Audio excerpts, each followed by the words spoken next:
Hello viewers, আশা করি নিশ্চয়ই ভালো আছেন। আজকে আমরা কথা বলবো টনসিলাইটিস নিয়ে। রিসেন্টলি আমাদের দেশে হঠাৎ করে অনেক বেশি ঠান্ডা পড়া শুরু হয়ে গিয়েছে, আর এর সাথে দেখা যাচ্ছে যে কম বেশি সবাই ঠান্ডা, জ্বর, সর্দি, কাশিতে আক্রান্ত হচ্ছে। পাশাপাশি অন্য একটা সমস্যা ভুগছে, সেটা হচ্ছে টনসিলাইটিস। অনেকেরই ছোটোবেলা থেকে টনসিলাইটিসের সমস্যা আছে বা হচ্ছে যে হঠাৎ করে হয়েছে। তো দেখা যাচ্ছে যে এই হঠাৎ করে ঠান্ডা পড়াতে অনেকেরই দেখা যাচ্ছে যে টনসিলাইটিসের সমস্যা ভুগছে। তা আজকে আমরা সে ব্যাপারে একটু ছোটোখাটো আলোচনা করব। প্রথমত আজকে আমরা আলোচনা করব অ্যাকুইড টনসিলাইটিস নিয়ে। টনসিলাইটিস তিন ধরনের, একটা হচ্ছে অ্যাকুইড, দ্বিতীয় হচ্ছে রিকারেন্ট, আর তৃতীয় হচ্ছে ক্রনিক। তো আজকে আমরা হচ্ছে অ্যাকুইড টনসিলাইটিস নিয়ে আলোচনা করব। এখন বলি টনসিলাইটিস কেন হয়। টনসিল আমাদের বডির একটি অর্গান, যা খুব বেশি প্রয়োজনীয় অর্গান না হওয়ার পরেও আমাদের বডিতে থাকে। সেটা যখন আর কি ইনফেক্টেড হয় বা হচ্ছে সংক্রমিত হয়, তখনই মূলত হচ্ছে যে ফুলে যায়, ব্যথা হয়, তারপরে এটাকে আমরা বলতে পারি অ্যাকুইড টনসিলাইটিস। এখন বলি টনসিলাইটিস হচ্ছে যে লক্ষণগুলো কী কী থাকে।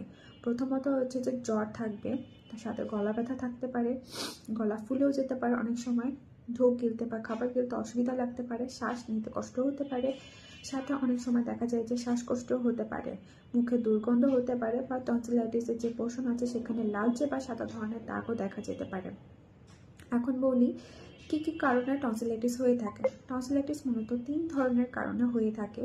একটি হচ্ছে ব্যাকটেরিয়াল কারণে, দ্বিতীয়টি হচ্ছে ভাইরাসজনিত কারণে বা ভাইরাল কারণে, আর তৃতীয়টি হচ্ছে যে ধুলাবালি, ঠান্ডা, জ্বর, সর্দি, কাশি থেকে অনেক সময় হতে পারে। তো ভাইরাল জনিত কারণে যদি হয়ে থাকে, সেটা মূলত 3 থেকে 7 দিনের মধ্যে ঠিক হয়ে যায়। সেটার জন্য খুব বেশি চিন্তার কারণ থাকে না, কিন্তু প্রয়োজনে প্রচুর পরিমাণে তরল জাতীয় খাবার নিতে হবে, পানি বা স্যুপ গ্রহণ করতে হবে, গরম জাতীয় খাবার খাওয়া লাগতে পারে, প্রচুর পানি পান করতে হবে, আর জ্বর থাকলে অবশ্যই হচ্ছে যে প্যারাসিটামল গ্রহণ করতে হবে। আর যদি দেখা যায় যে ব্যাকটেরিয়াল জনিত কারণে, তো সেক্ষেত্রে হচ্ছে অবশ্যই অ্যান্টিবায়োটিক নেওয়া লাগতে পারে, আর সেটা চিকিৎসকের পরামর্শ ব্যতীত নেওয়া উচিত হবে না। এখন বলি কোন ক্ষেত্রে হচ্ছে আমরা ডক্টরের কাছে যাব আর হচ্ছে যে বলবো যে না আমাদের কখন অ্যান্টিবায়োটিক নিতে হবে, কখন নিতে হবে না। প্রথমত জ্বর যদি আমাদের 3 দিনের বেশি থাকে, সেক্ষেত্রে আমরা ডক্টরের কাছে যাব। ডক্টর যদি আমাদেরকে অ্যান্টিবায়োটিক প্রেসক্রাইব করে, সেক্ষেত্রে আমরা অ্যান্টিবায়োটিক নিতে পারি। আর এর ছাড়াও অনেক সময় দেখা যেতে পারে, অনেক সময় সার্জারির প্রয়োজন হতে পারে।